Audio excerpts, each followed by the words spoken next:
Salam saudara terkasih dalam Kristus, salam jumpa kembali pada renungan harian Embun Pagi. Hari ini kita akan mendengarkan firman Tuhan, sebelumnya kita bersatu di dalam doa. Damai sejahtera Allah yang melampaui segala akal dan pikiran, itulah yang memelihara hati dan pikiranmu dalam Kristus Yesus Tuhan. Amin. Saudara terkasih, firman Tuhan untuk kita dari Mazmur 112 ayat 5 dalam bahasa Batak Angkola dikatakan, Martua mahalak namar jok roha penjapkon, janana jujur disudesi uruson. Dalam bahasa Indonesia, mujur orang yang menaruh belas kasihan dan yang memberi pinjaman, yang melakukan urusannya dengan sewajarnya. Demikian firman Tuhan. Saudara terkasih di dalam Kristus Yesus, firman ini mau mengatakan apa dampak daripada seorang yang jujur. Kemudian apa dampak daripada orang yang memberikan pinjaman. Kalau dalam bahasa Batak Angkola dikatakan mertua, dan dalam bahasa Indonesia adalah mujur.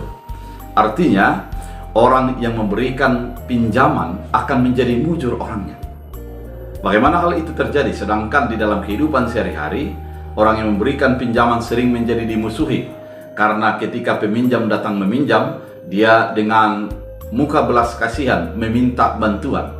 Namun ketika diminta kembali, maka dia akan berubah menjadi wajah yang menyeramkan.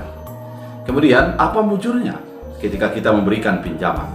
Ternyata dalam firman Tuhan sangat jelas dikatakan, Yesus mengatakan bahwa siapa yang memberikan kepada yang terkecil ini, siapa yang menolong kepada orang yang terkecil adalah berbuat kepada Allah. Saudara terkasih di dalam Kristus Yesus, ketika kita memberikan pinjaman, yang pasti ada di dalam diri kita suatu perasaan bahwa apa yang kita miliki ada juga hak orang lain di sana, dan kita memberikan kepada dia. Namun di dalam kitab lain dikatakan, ketika engkau memberikan pinjaman, jangan engkau harapkan untuk kembali. Artinya apa yang kita berikan itu adalah merupakan bahagian yang bisa kita berikan, bukan menjadi bahagian yang membebani diri kita. Saudara terkasih di dalam Kristus Yesus, ketika kita memberikan pinjaman, ternyata kita menjamu Allah di dalam pemberian kita.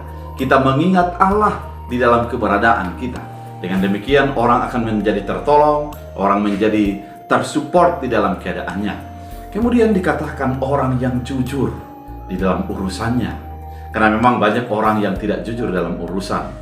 Umpamanya ketika mengurus berkas, dia mengatakan lengkap oleh karena sudah ada lapisan di bawah daripada berkas tersebut, yaitu berupa materi.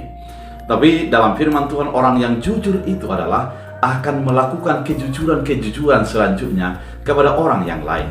Oleh karena itu firman ini mau mengajak kita untuk menjadi orang-orang yang berbahagia, orang-orang yang mendapat berkat melalui apa yang kita miliki, yaitu pemberian terhadap pinjaman dan memberikan pertolongan kepada orang yang membutuhkan.